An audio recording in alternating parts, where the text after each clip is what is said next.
The following content is provided under a Creative Commons license. Your support will help MIT OpenCourseware continue to offer high-quality educational resources for free. To make a donation or to view additional materials from hundreds of MIT courses, visit MIT OpenCourseware at ocw.mit.edu. So last time we introduced this threshold metric for the black hole, and then this RS gives the horizon size of the black hole. And then there are two very important geometric quantities for the black hole. One is the area of the horizon, so-called the area of the horizon, which is the area of this S2 at the horizon. And the other is what is called the surface gravity, so which is essentially given by 1/2 of the derivative of this function f evaluated at the horizon. And if you evaluate on this, then this gives you 1/2RS. Okay, so those quantities, we will see them very often.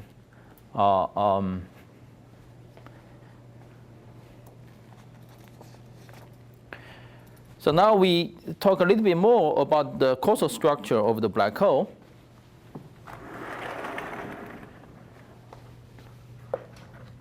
So before I start, do you have any questions?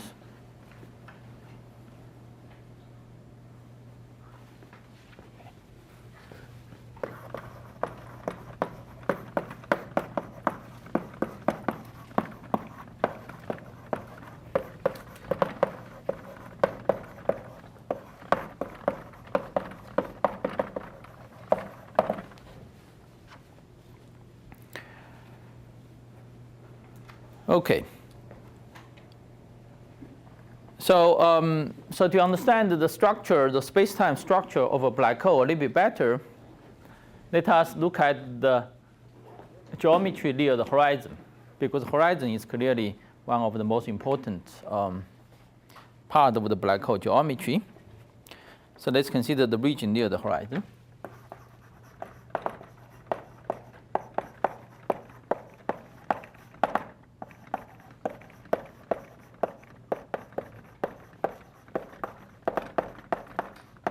So this is for r greater than but of close to the threshold radius.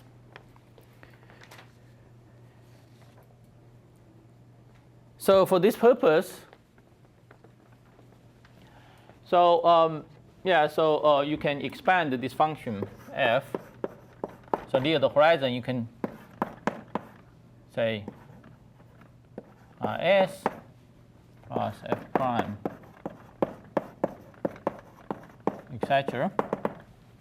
And this term is equal to 0. So at the horizon, so we essentially, when you expand this function f, so that's essentially what you have. Okay, then then there are higher order terms, but they can be neglected if we are close to the horizon.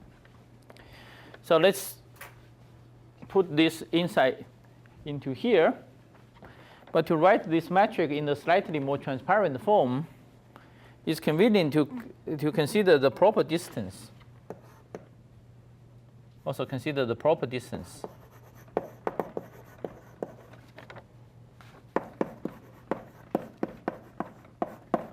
Say,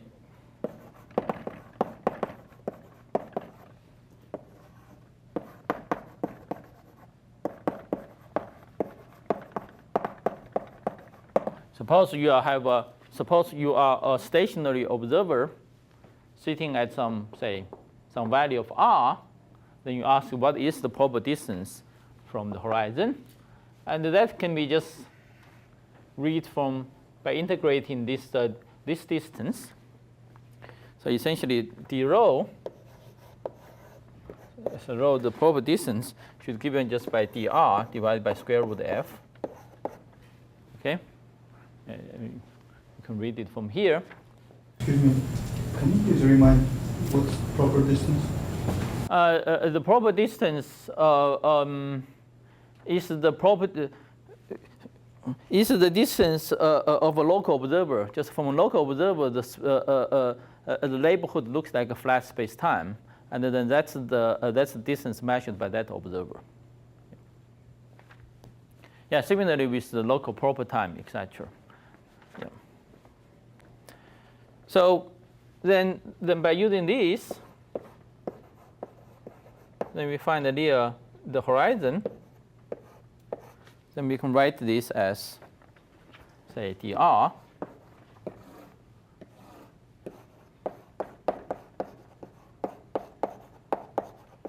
plus higher order corrections. So now if you integrate this rho, and the setting rho equal to 0 to be the horizon,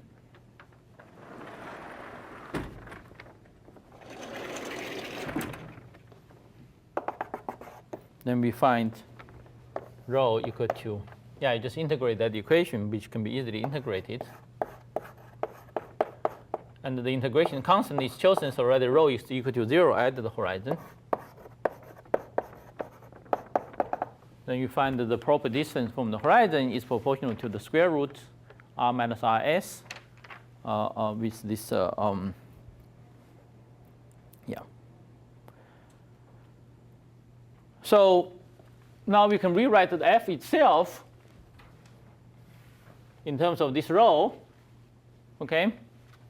So if we rewrite the f in terms of rho itself, so f is just f prime r minus rs, and square root r minus rs equal to rho times this factor. So with a little bit algebra, you can see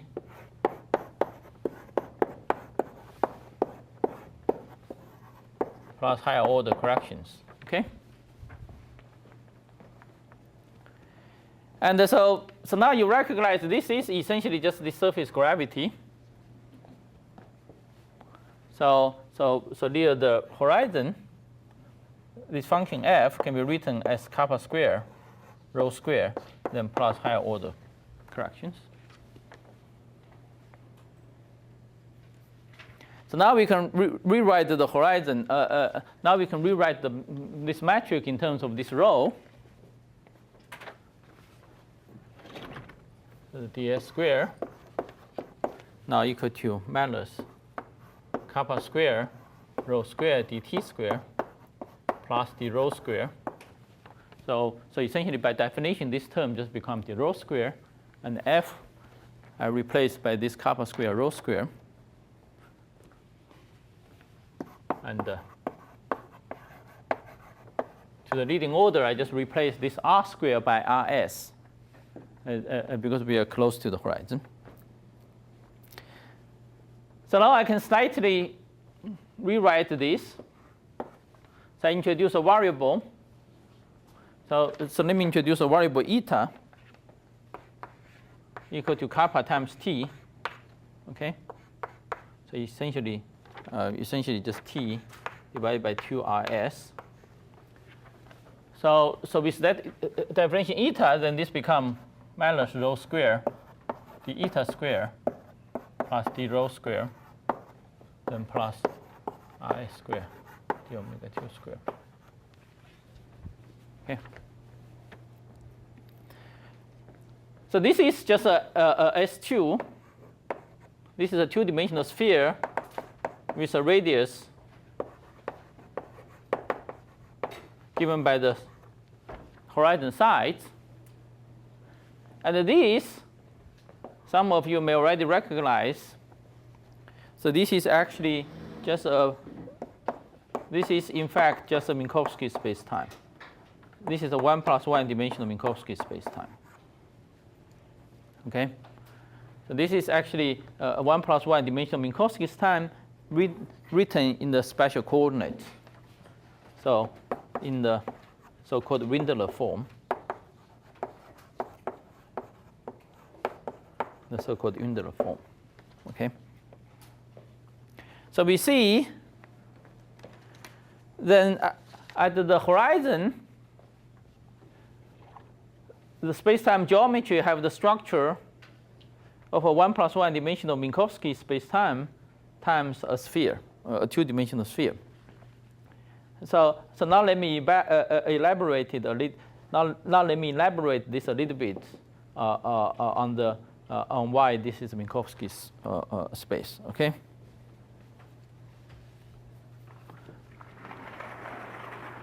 So do you have any questions so far? Okay, let's just start. Let's consider 1 + 1 dimensional Minkowski space-time.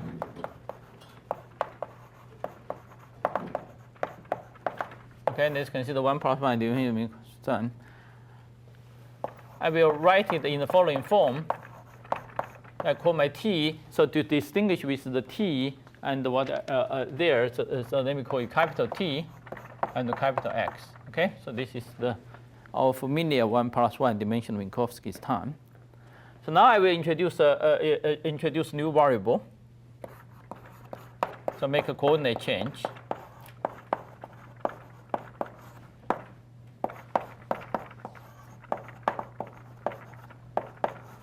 Okay. So I just plug this into there. So let me call this M2. So you can immediately, so you just plug in them there, you immediately see that ds squared M2 is just precisely we see there. Okay. So this metric, so this part of the metric is in fact flat. But this coordinates rho eta actually does not cover the full Minkowski space. Because just by definition, this coordinate satisfy x squared minus t squared equal to rho squared, because this is Cauchy distinct. So this by definition satisfies x squared minus t squared actually greater than or equal to 0. And also just by definition, because we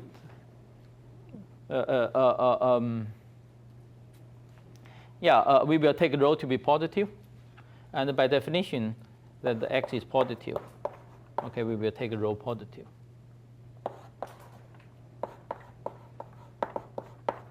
Okay, rho greater equal to 0. Okay, so let's take rho greater equal to 0. And which is what we are having here, because this rho is related to the proper distance from the horizon, is by definition a non-negative quantity. So here we also want to restrict to rho greater equal to 0. And so it's easy to draw what part of Minkowski space-time this is. Let's plot it. Tx. So we have the light cone.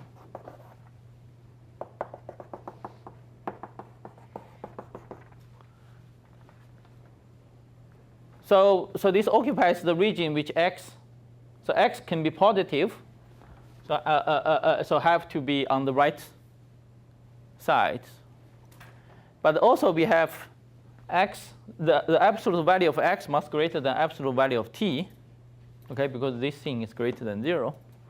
So that means it must be cover this region. Okay. Okay, and this is the this is a light cone x equal to t, and this is t minus equal to x. Okay, so these are the two light cones, and so it can only occupy that region.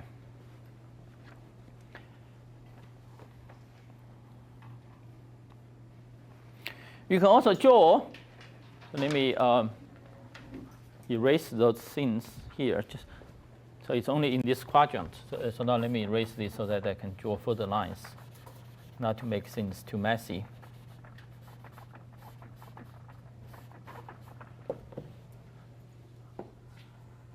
So you can also just invert this relation. So if you invert this relation, then you see that the rho square equal to x squared minus t squared, and the tangent eta equal to t divided by x. So that means that the constant rho should corresponding to constant x squared minus t squared and that's just hyperbola. So this is a constant rho. Say this is rho equal to constant. Okay. And from here, the constant eta will corresponding to constant slope between t and x. So the constant eta will be corresponding to the straight line like this. Okay. So essentially we see that this metric covers this part of the Minkowski 1 plus 1 dimensional Minkowski's time, but 48 the Minkowski's time using the using coordinate like this. Okay. So now let's. So on this light cone. On the light cone, so there are two special lines here. One is x equal to t, okay, which is essentially the boundary of this region. So here is when rho equal to 0. Rho equal to 0. So now if you look at this formula, when rho equal to 0, when rho goes to 0, let me should do it in the limit. So when rho approach 0, in order for x and t finite, so on this line, of course, x and t are finite, then the eta has to go to infinity. So that means the light cone corresponding to rho go to 0, and the eta goes to plus infinity. Okay. And but with rho, exponential eta finite. Okay. And similarly,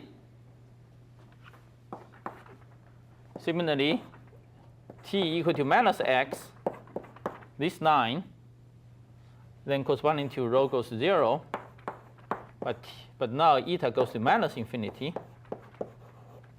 So when theta goes to minus infinity, then the minus sign here will dominate the t then and the rho exponential minus eta finite. Okay, minus eta finite. And so there's a special point here. So there's a special point here corresponding to x equal to t equal to 0. So this corresponding to rho equal to 0 and any finite eta, say, will corresponding to that point. Okay?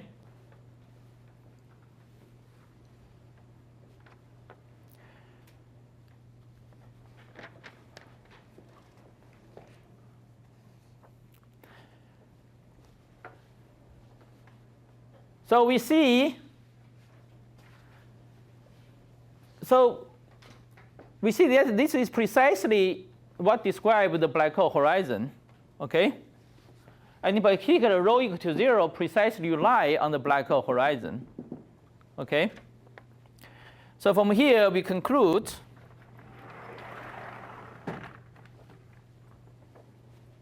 so the black hole horizon is corresponding to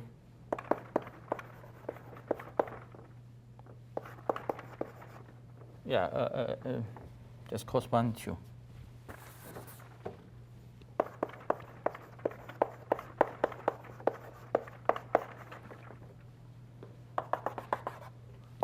x equal to plus minus t.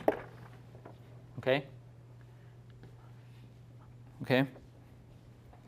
Here you also see, so this rho and the eta is essentially simple transformation of what we have here, r and the t.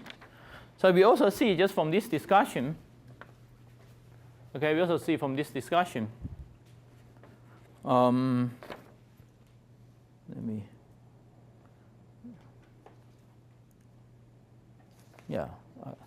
we'll say, actually, I will say that later. So so we see that the black hole horizon just is mapped to the light cone in the 1+1 dimension Minkowski's time, and the region outside the black hole just mapped to that quadrant of the Minkowski spacetime. So now we can conclude that the linear black hole geometry, linear horizon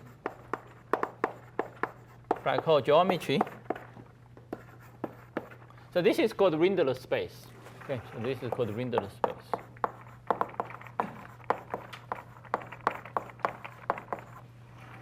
So we see that the linear horizon black hole geometry is just Rindler times S2. Okay? It's Rindler times S2. In particular, it precisely have this causal structure. You have a light cone, which corresponding to the horizon. So that also shows that the horizon is a Laurent surface, because the horizon corresponding to the light cone. And so we can just directly translate that picture from rho into T and R. Okay, so this is just R equal to Rs. Okay, so eta goes to, yeah, so here is that the rho equal to 0, but the eta goes to plus infinity.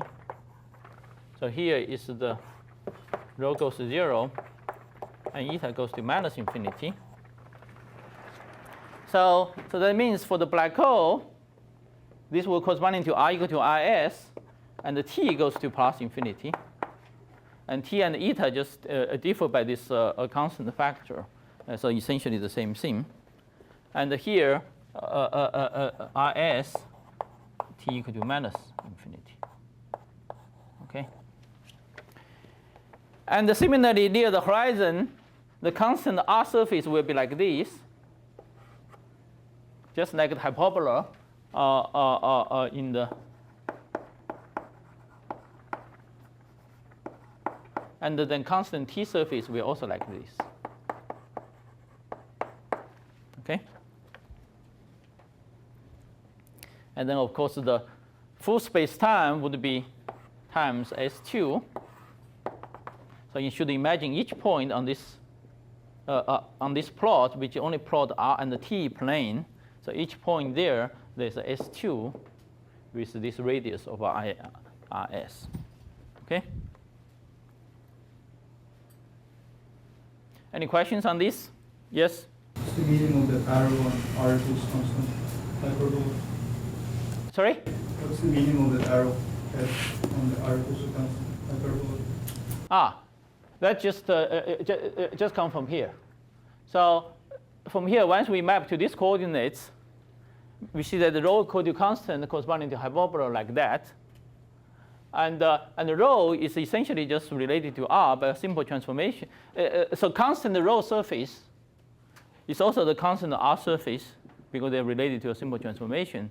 So the constant R surface must also be a hyperbola like that. So why is there an arrow? Why is there that? The arrow just to show that the time goes up. Yeah. Here I can also draw arrow, which is the direction which the eta increases. And so this is the direction which the time goes up. So the time goes up, and yeah. Other questions?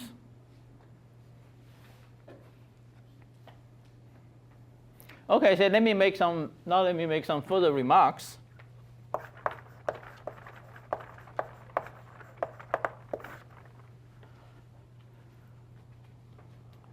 So some of them just repeat what I just said, just so that we have it here.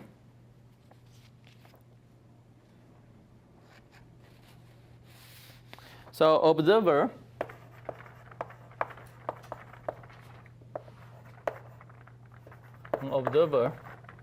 at R equal to constant, but R, say, slightly outside the horizon for black hole geometry.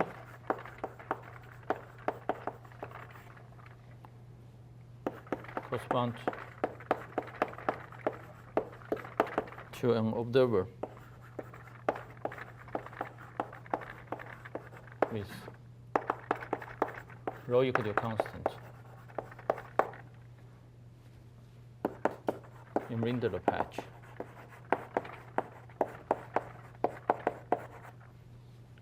of M2. Okay, of two-dimensional Minkowski space-time. And this is observer which follows a hyperbolic trajectory. Okay, so it goes like that. So this is not the standard observer. This is a hyperbolic observer.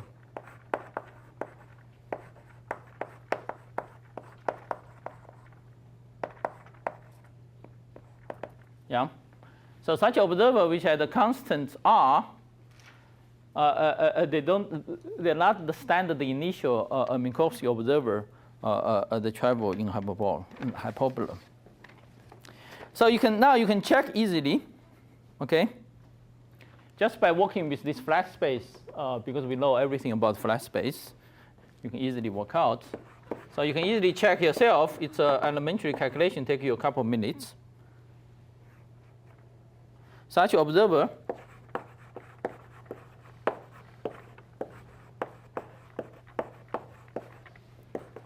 has a constant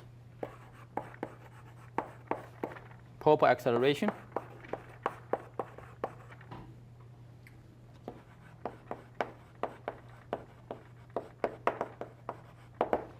which is given by A equal to 1 over rho.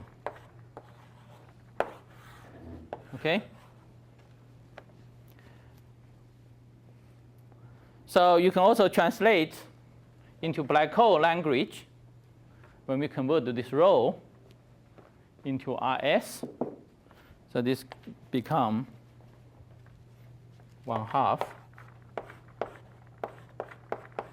Rs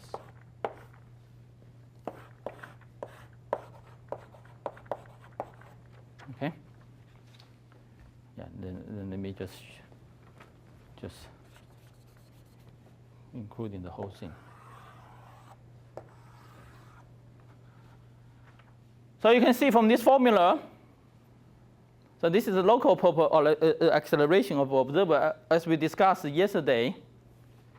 If you want to be, because black hole attracts things, so if you want to stay at a fixed radius outside the black hole, you need to accelerate.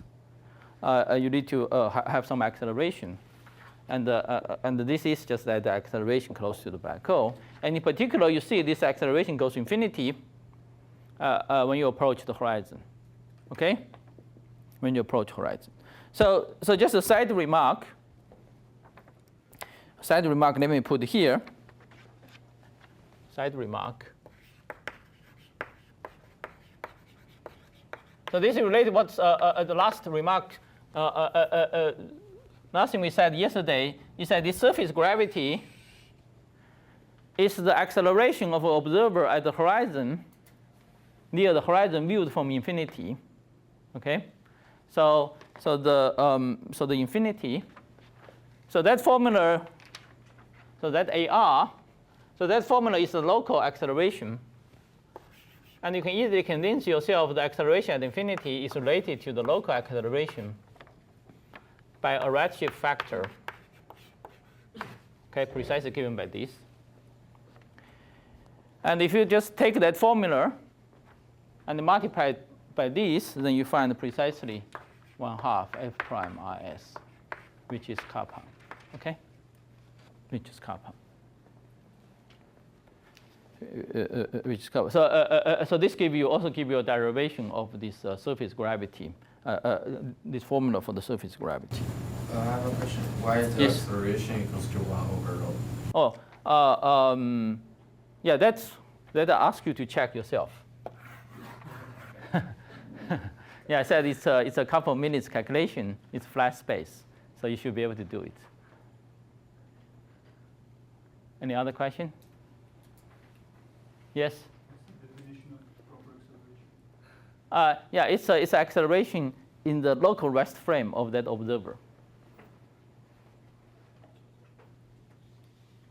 Yeah, anything you call the proper is something which is defined in the local rest frame of that particular observer. And yeah. What's the expression for Yeah, it's say the a mu. So it's a vector. Say it can be defined a mu equal to u nu, partial nu, u nu, and so yeah. So this is the u nu is the local it's the local trajectory of that observer. Yeah. So this is the definition. You can see it in the GR book. Yeah, so that's the local. So that's a velocity vector of the observer, u mu. Okay, so this is the first thing. The second thing.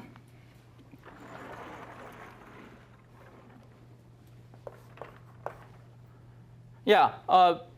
So if you check this Watts book, which I wrote last time, I put the reference in the Watts book, and you can find it, or you can find it in any GR book. They explain it. So now, a free fall observer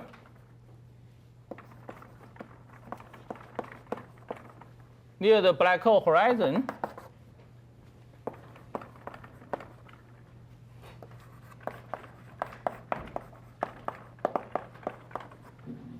it just gives you, it just corresponding to an inertial observer.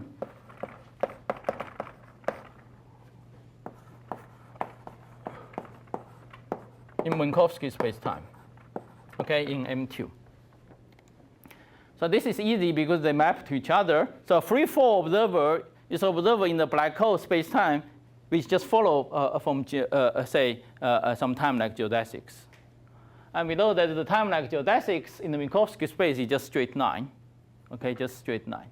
So for object fall into the black hole, it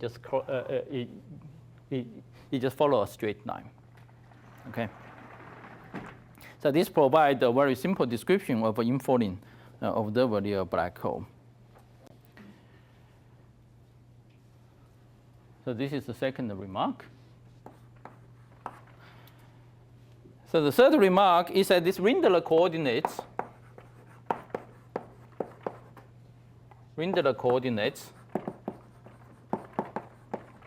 rho eta, as we see from here, as we saw from here, become singular.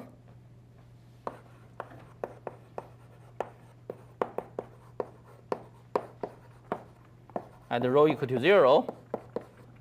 Okay, at the rho equal to 0. For example, yeah, you see to describe those rho equal to 0, to describe the horizon, you have to take a various limit. There's no longer one-to-one relation between the capital X and T and the rho and eta. So this just explains that the Schwarzschild coordinates. So the same thing happens with the Schwarzschild coordinate at the horizon. It just it's in the same way the Schwarzschild coordinates become singular at the horizon. Okay. At the same way. But we do understand Minkowski spacetime. We know that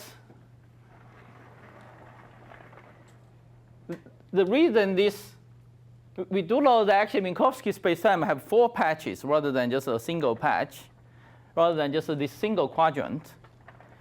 And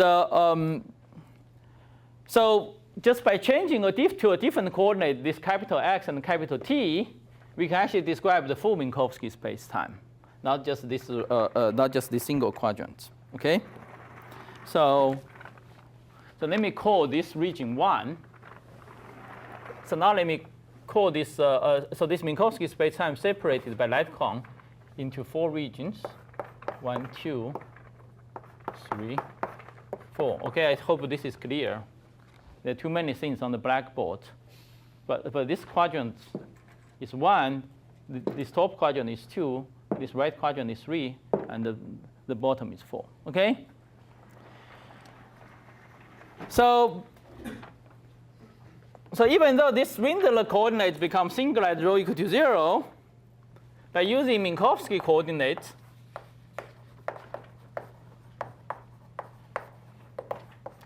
standard Minkowski coordinates, x and t,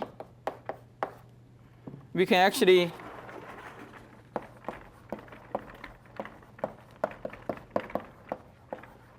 extend this region 1 to the full Minkowski spacetime, okay? To the full M2, okay? To the full Minkowski spacetime.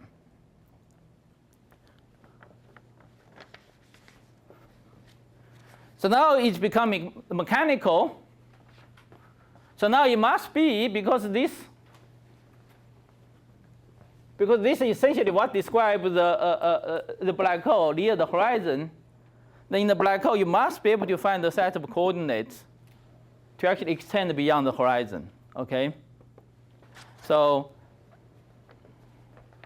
similarly, by changing to suitable coordinates,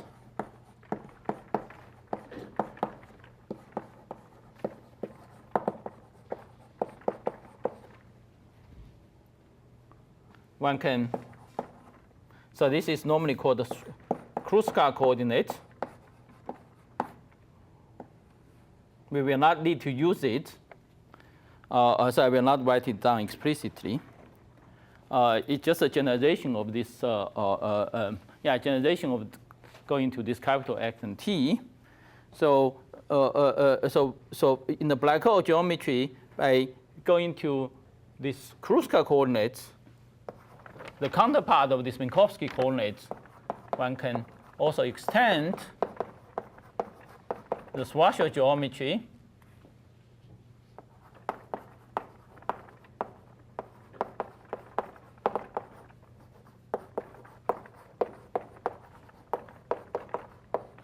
to 4 regions. Okay?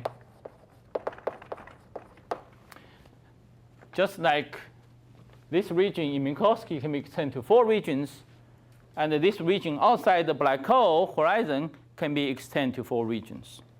Okay? And we can, in fact, immediately just model on here, going from here to the 4 Minkowski's time, we can just immediately extend this.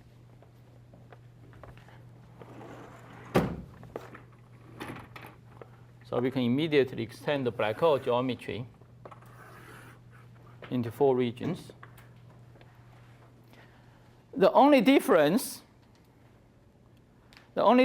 of course, this picture is only precise when you are close to the horizon. So when are you far away from the horizon? So those corrections will become important. Okay, but those don't change the basic causal structure of the black hole, which are essentially determined by the horizon structure. So essentially, just in terms of the causal structure, this picture just extends to the full black hole space-time. Okay, and in particular, say if you go this way, you go to R go to infinity, and there's a slight difference from this picture is because black hole eventually becomes singular when R equal to 0. Okay, when R equal to 0, so black hole have a singularity at R equal to 0. And that happens inside the horizon. So this happens in this region. So eventually you will reach R equal to 0. You will reach some singularity. So we will draw it by some wavy lines. And also there's a singularity in the past. Okay? Question. Yes? Is the coordinate transformation the same as from Rindler to flat? It's very similar. Of course, it's not identical because that Rindler is only valid close to the horizon, and when you're away from the horizon, things become different. Yeah, but qualitatively they're very similar. The precise mathematical form, of course, are not the same. And on the horizon, they are the same. Yeah, essentially the same. Any other questions? I have a question. Yes. Does it make sense, just from a mathematical point of view, to have a piece of Minkowski space-time on its own, just a manifold that is only that quadrant? Yeah, sure. Could a similar thing happen in the case of the black hole, that the inside is simply, the manifold does not extend into? Sure. Yeah, it can happen. Yeah. But one thing, so here we are making a basic assumption, is that you can fall into a black hole. And from this picture, we know that fall into a black hole from Minkowski point of view means something rather trivial. You just cross that light cone. And so at least this region must exist. Yes, so let me call this 1, 2, 3, 4. So this region must exist. Okay. So yeah, so let me make some further remark in this 3. Then will may become clear to you. Say these are the remarks for this diagram. It said that when you fall into the black hole, you enter region 2. Okay, you enter region 2. Because the time goes up, you enter region 2. And clearly, because this is a light cone, so if you draw a light cone inside the horizon, no matter what point you draw the light cone inside the horizon, there's no way you can cross outside across this surface. Okay, so clearly no information.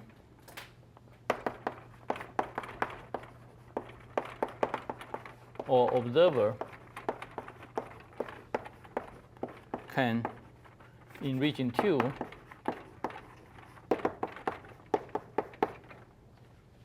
can reach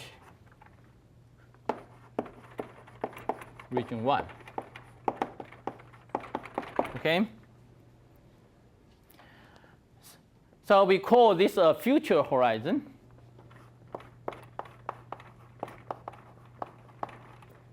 So we call this a future horizon, because once you go beyond it, you cannot influence here anymore. So we call this a future horizon. Okay.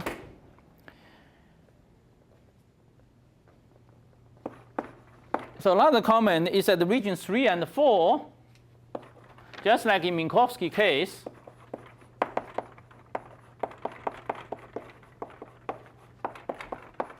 can be obtained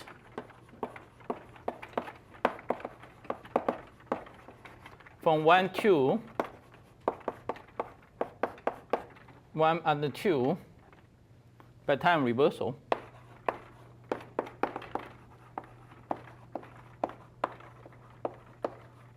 Okay. Yeah, actually not precisely. Only region 4. Yeah, let me just. Only region 2 can be. Yeah, let me see. Region 4 can be obtained.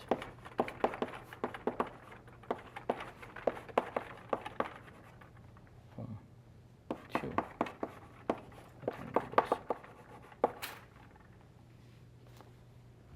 Yeah, by time reversal. So for the real black hole, for so region 3 and 4 do not exist.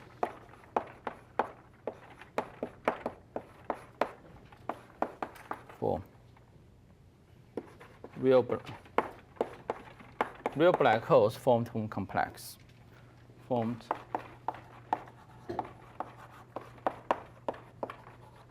from collapse. Okay. So in some sense, region 3 and 4 are artifacts of we are working with the time reversal invariant geometry.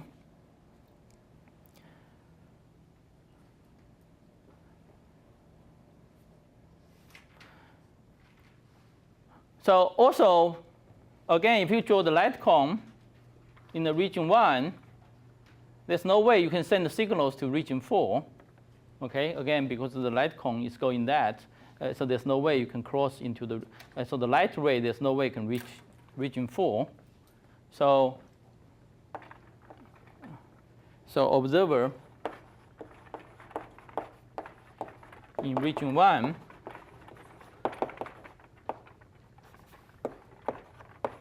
cannot influence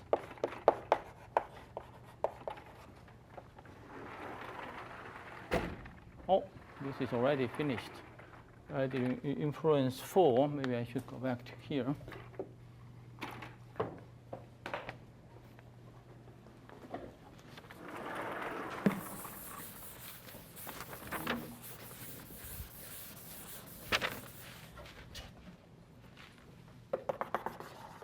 Cannot influence region events, region 4. So that's why this one is called the past horizon.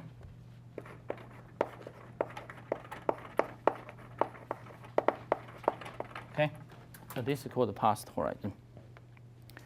So the final remark regarding that diagram is that r equal to 0, of course, should be, so if you go into the r equal to 0, of course, lie inside the horizon. And so r equal to 0 is the black hole singularity.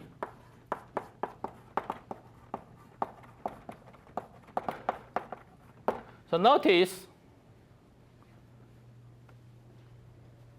that the outside the horizon, the constant r surface goes like this, okay?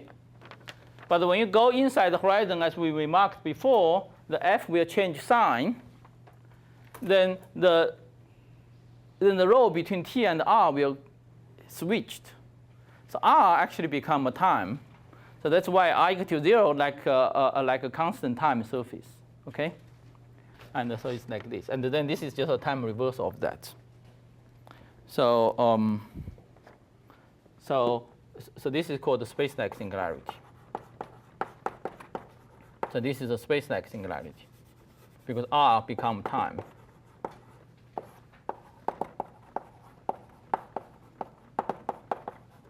Okay? Yes? So this is a time reversal invariant geometry. Yeah. But so it is possible for there to be time reversal invariant processes that are not time reversal, that you cannot time reverse in a time reversal invariant geometry? Of course, in the time reversal invariant geometry, there certainly exist processes which does not respect time reversal invariance.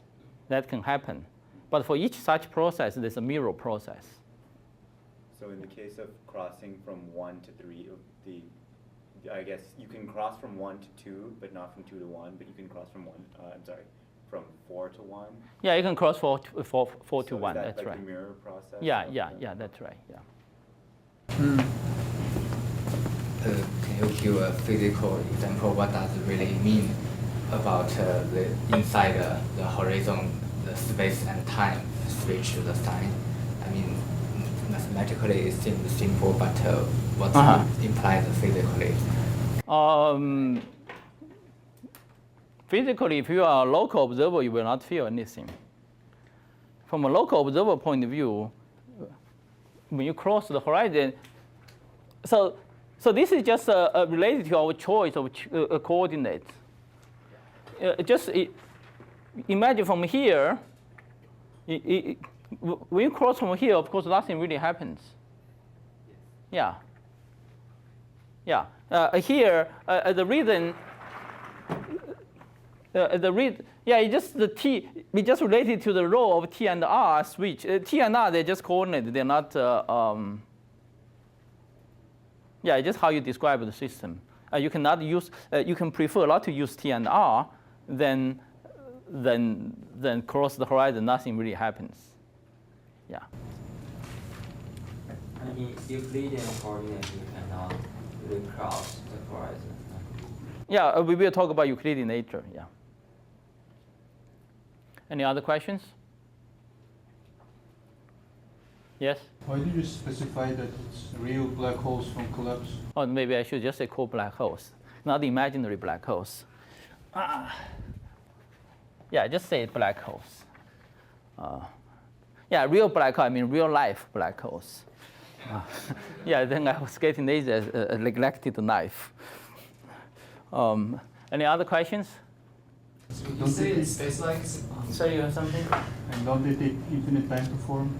Don't they take infinite time to form? The black hole? No, they take black hole gravitational collapse always take finite. Always take a finite proper time. Say from the observer at infinity, and you will have the funny phenomenon because of the infinite redshift, and then it seems like they will never pass through the horizon. But eventually they will, because eventually you cannot see them because the light ray come from them will become dimmer and dimmer, etc. Yeah. Anyway, so this is the standard questions in GR of what happens for the black hole collapse. Yeah, they do collapse. Yeah. Does this answer your questions? No? Okay. Yeah, I cannot do the whole GR course here. Yeah. I just want to ask, so how long does it take for the observer's friend, the time it takes from the horizon to hit the r equals to 0 singularity? Oh, then you just calculate it. Is it finite? Yeah, it is finite. How does it feel? I mean, does time suddenly stop when it hit the singularity? Yeah, before you hit the singularity, you already be killed. Yeah, I know. So the curvature will become very big. So the curvature will be very big, and yeah. Finally, it will evolve into quantum fluctuation of space-time. Yeah. So what we believe is that this singularity. So the curvature will become infinite here. So before you reach here, you will already say be killed by the tidal force, etc. And but we do believe that the curvature, this curvature singularity must be just a mathematical artifact of using the classical GR. Say if you are able to use quantum gravity, then there should not be a singularity. But there even debate whether they're even reaching behind the horizon. Maybe you can never cross the horizon. Maybe you already get killed at the horizon. That's another possibility. That's another possibility. Yeah. So we don't really know. So here we are using the assumption that since there's nothing wrong, at least from the classical metric, nothing wrong on the horizon, then you can cross it. But there have been debate whether you can really cross it or not. But you will be killed anyway. But you will be killed anyway. But nobody knows. Yeah, even if you get killed, no other people will know.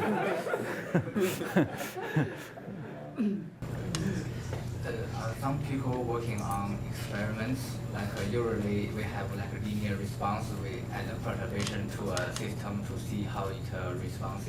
Yeah. For black hole, if from like this, so for what kind of experiment? Yeah, I think in the second half of the class we will see such examples. We will, yeah, some scattering process with the black hole can be considered as some kind of linear response. Yeah. Other questions?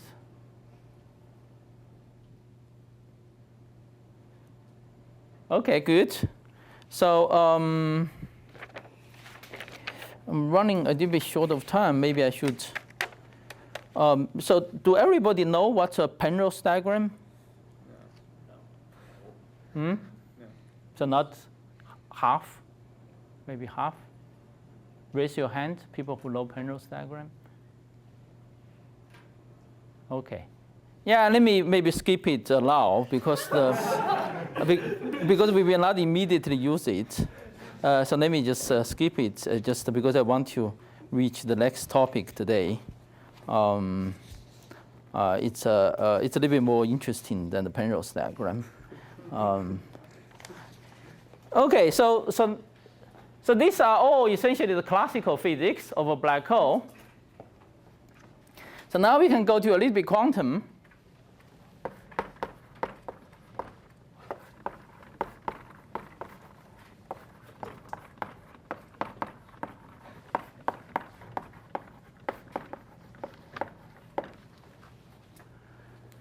So Hawking, 1974, made the great discovery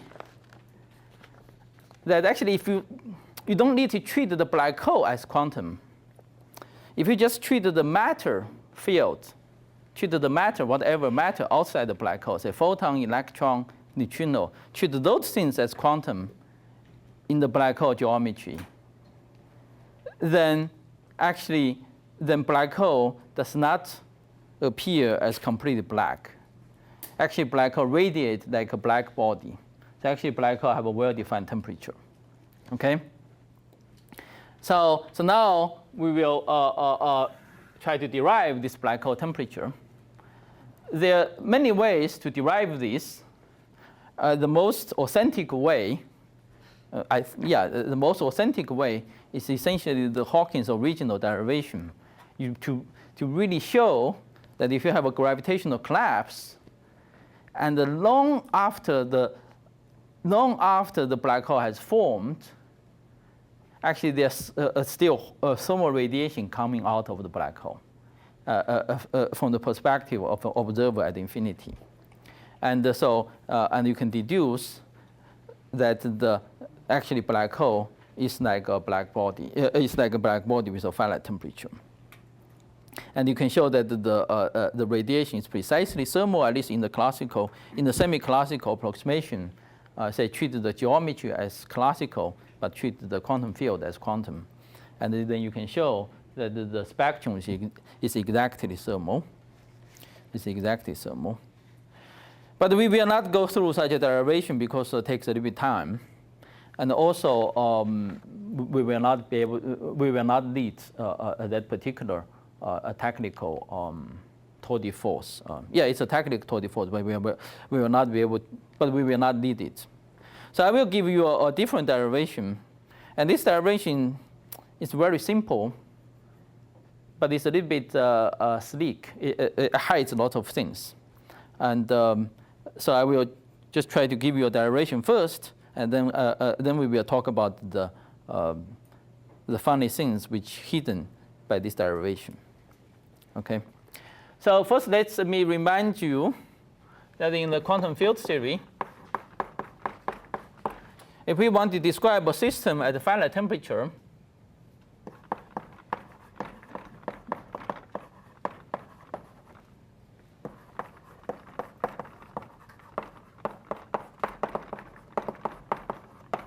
okay, we go to Euclidean.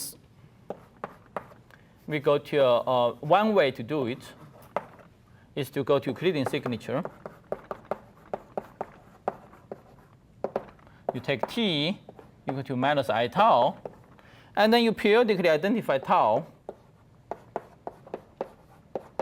to have a radius, to have a periodic identity tau, to have a length h bar times beta, and the beta is 1 over temperature.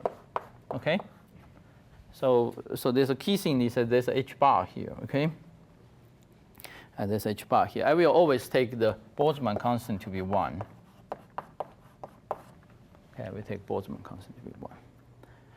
So conversely, if you have a Euclidean theory which have a periodic time, then when you analytically continue back to the Lorentzian signature, then that system should be at the finite temperature. Okay? Should be at the finite temperature. So now let's try to analytically continue. So now the logic is the following. So now the logic is that let's now try to analytically continue the black hole space-time to Euclidean signature. And then I will show that the Euclidean time of a black hole is forced to be periodic with some specific period. And so that tells you by consistency the black hole must have a finite temperature. Okay, so that's the logic. So now let's do a analytic integration. So let me keep this here. So for black hole, so let's take t goes to minus I tau. Okay, then the Euclidean black hole geometry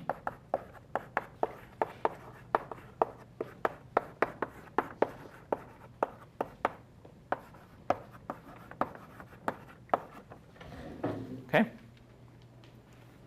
So now again I go to the horizon. I go to the horizon, I just take this thing. So this is a Lorentzian metric near the horizon. So now I now go to the horizon.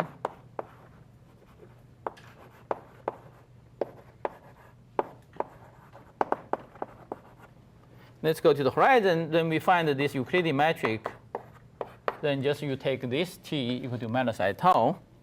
Then you find rho square, kappa square, d tau square, plus d rho square, plus r square, d omega 2 square. Okay?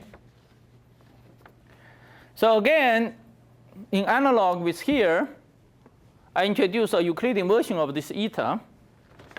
So I introduce a Euclidean version of this eta, which is I call theta. So I introduce, let me define, introduce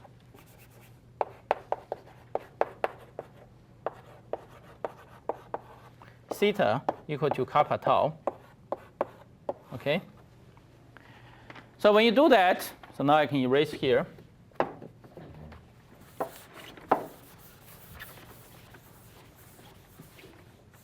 Then you find this become rho square d theta square plus d rho square plus rs square d omega 2 square. Okay?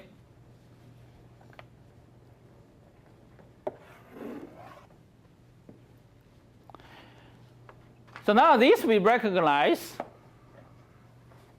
without any explanation. This is just a Euclidean flat space. Euclidean flat two-dimensional space in polar coordinates. Okay? But with one difference is that in the standard Euclidean coordinate, the theta is periodic in 2 pi. But here, for the black hole case, in principle, this tau this tau in principle is uncompact. Okay? But this metric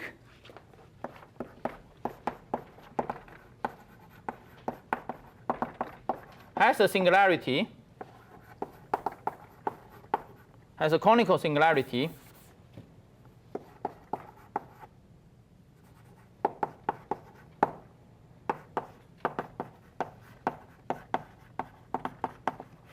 At rho equal to 0 for any theta not equal to 2 pi. Okay? For any theta not equal to 2 pi, there's a conical singularity. So this is easy to understand. If you have things which are not equal to 2 pi, you can fold it and become a cone, and then tip of the cone is singular. For any theta whose periods not equal to 2 pi. Yeah, I think you understand this sentence. Yeah, maybe. Yeah, let me. It's singular. Yeah, let me write proper English. It has a conical singularity unless theta is periodic in 2 pi. Okay. So this is proper English. So now the real horizon metric become like this, and we see that this metric is actually singular at rho equal to 0 if theta is not periodic in 2 pi. But as we said in the Lorentzian signature, the horizon is a completely smooth place. nothing should happen there. In particular, from this Rindler picture, you can just pass through the horizon. This is just flat space. It's nothing really happening there. So since the horizon non-singular,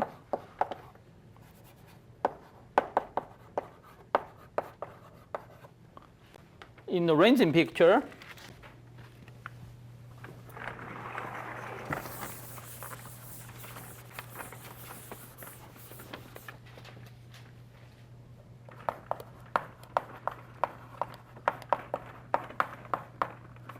signature, it should not be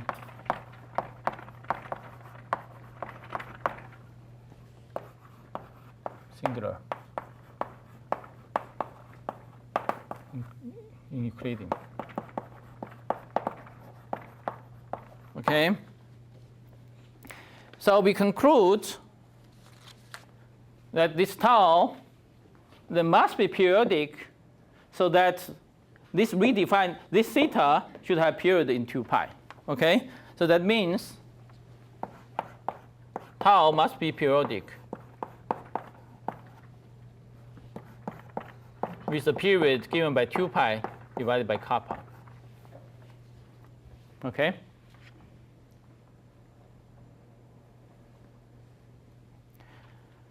So that theta has period in 2 pi. Yes? Isn't that metric slightly different from the original one, because here rho is forced to be greater than 0? No, rho can be 0. Rho can be 0. Rho equal to 0 is the horizon, right? But negative rho's are not covered in this metric. But negative rho's are excluded. Yeah, in the Euclidean space-time, negative rho is also not allowed. In Euclidean flat space, it's the same thing here. Rho is a radial coordinate. In Minkowski time, we had region 1 and 2 like inside and out. Right. Yeah, but once you write in this coordinate, once you write in this form, Euclidean form, and then this is just really a flat space, and rho is really a radial coordinate. You cannot extend the rho to negative value. So recall that this thing should be identified as H beta. Okay? So now if you consider, say, a quantum field theory in this black hole space-time, and then that's a quantum field theory that must have a periodic imaginary time, and then this should be identified with this H bar beta. So this tells us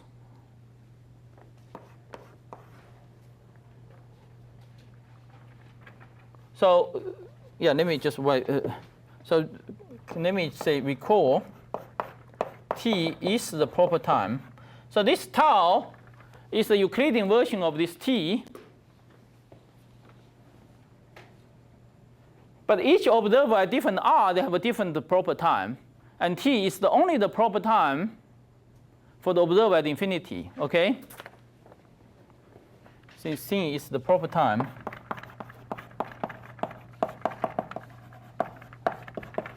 for observers at r equal to infinity. So we deduce from here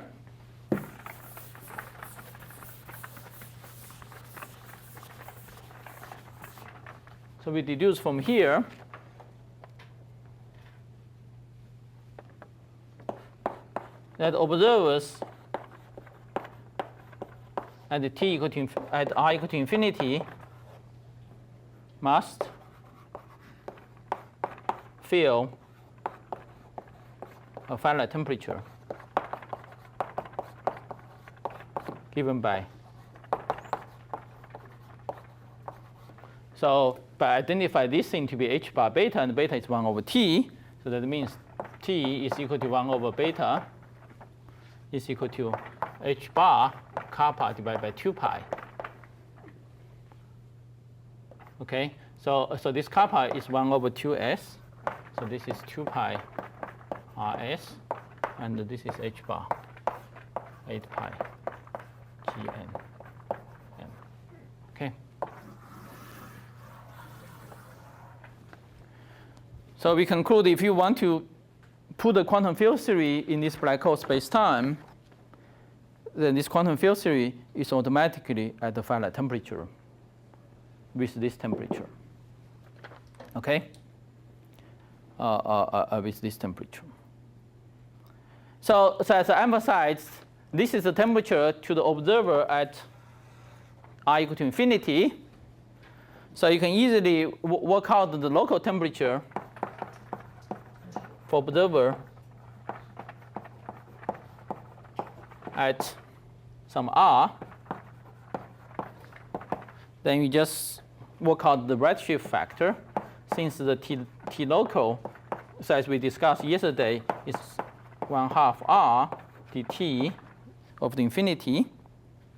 So that tells you, and the temperature should be conjugated with the time, inverse conjugate with time.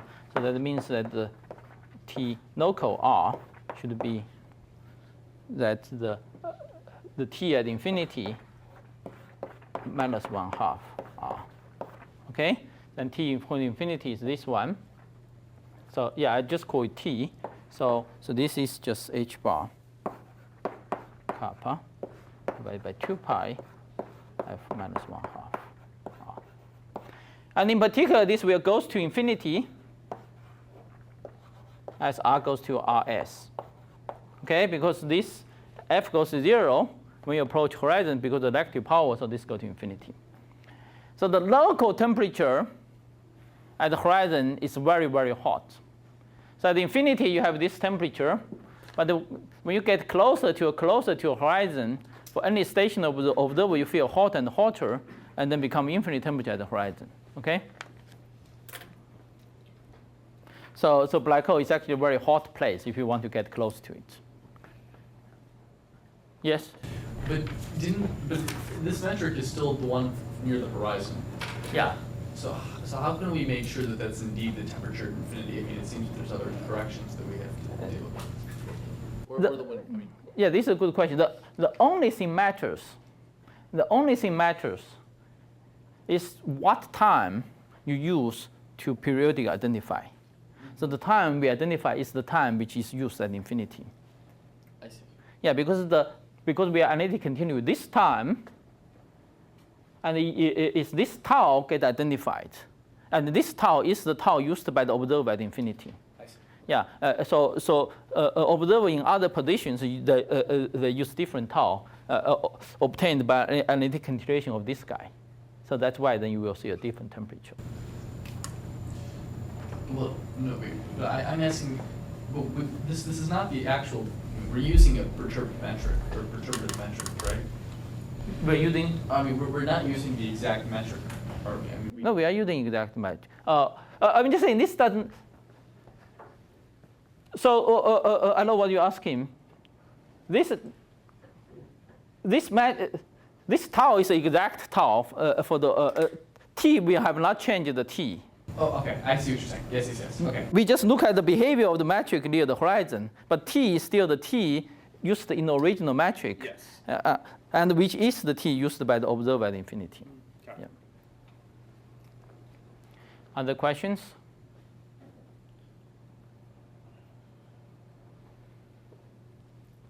Okay, good. So you may say, okay, fine, the black hole will have a finite temperature. But now if we use this relation with the Rindler space-time, then we immediately conclude, even in Minkowski space-time, some observer must also see a finite temperature. Okay? So let's just so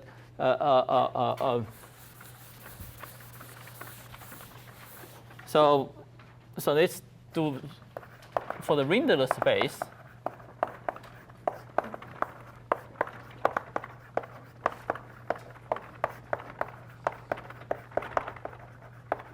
Okay, so let's write it as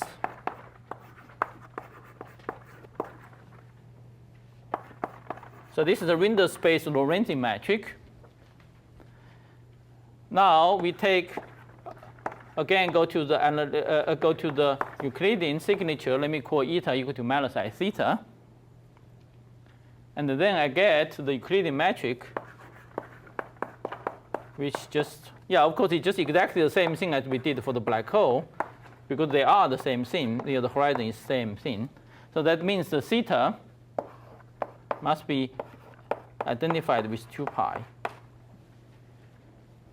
Okay? But now you say, observer who uses this time eta must feel at the finite temperature. Okay? So the time, which time you use is crucial. And this eta is not the standard Minkowski's time. And this is the time which, yeah, I forgot, yeah, which is the time. So for the Rindler space,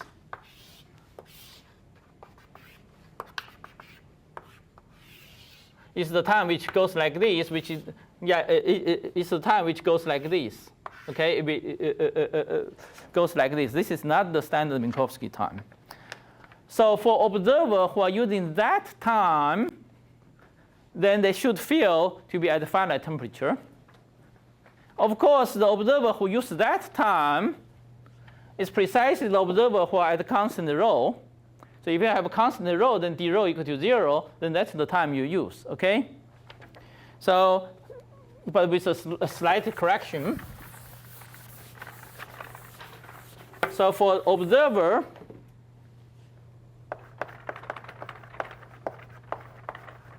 so this is normally called a Rindler observer at constant rho, at rho equal to constant. Then its local pulp time is just given by this guy. Then Tt local is equal to just rho d eta. Okay. Then that means the corresponding Euclidean time is related to this theta also by this factor of rho. It's rho d theta.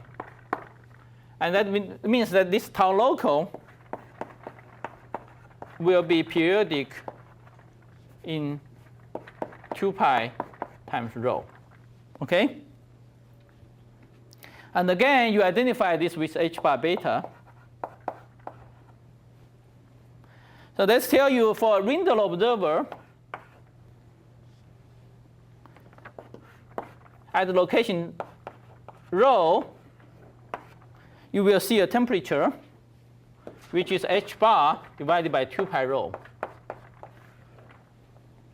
And as we said before, 1 over rho, I just erased it, is essentially acceleration. So this is just ha divided by 2 pi, and a is the acceleration. So recall a is equal to 1 over rho. So the acceleration is equal to 1 over rho. So this tells you, once you write it in this form,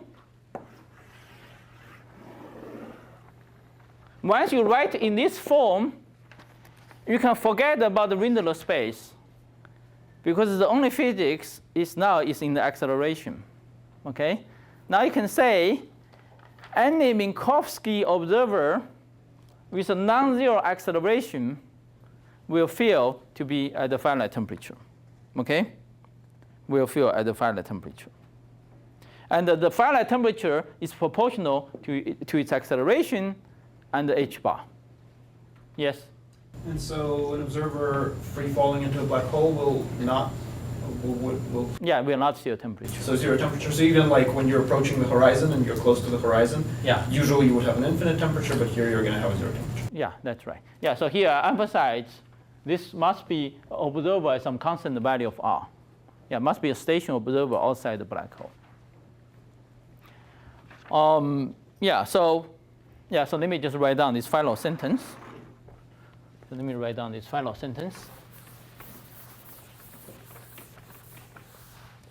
He said in Minkowski's time,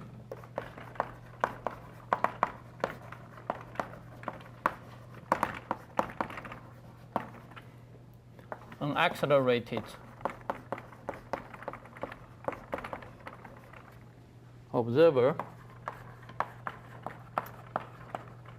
will feel the temperature.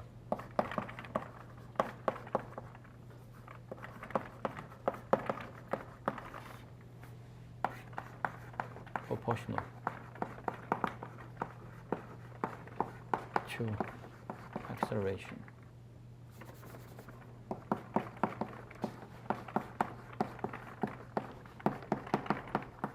Okay, so this was first discovered by Unruh. So this is called Unruh temperature. So this is discovered by Unruh, I think also around 1974, maybe 1976. Around the time of Hawking's discovery of Hawking radiation. Unruh actually was very close to derive the Hawking radiation himself. There were several people who were very close to derive the Hawking radiation, but only Hawking in the end did it. But then Unruh realized actually Hawking radiation is actually the same as this phenomena in flat space. And so, so now this is called the Unruh temperature. Okay, so as I said earlier, that this derivation is very simple and powerful, and we will use it again and again in the future. But it's quite sleek. It does not tell you where this radiation, where this temperature comes from, and if you have a black body radiation, where does the radiation come from, etc. And so next time we will try to explain physically where does this temperature come from,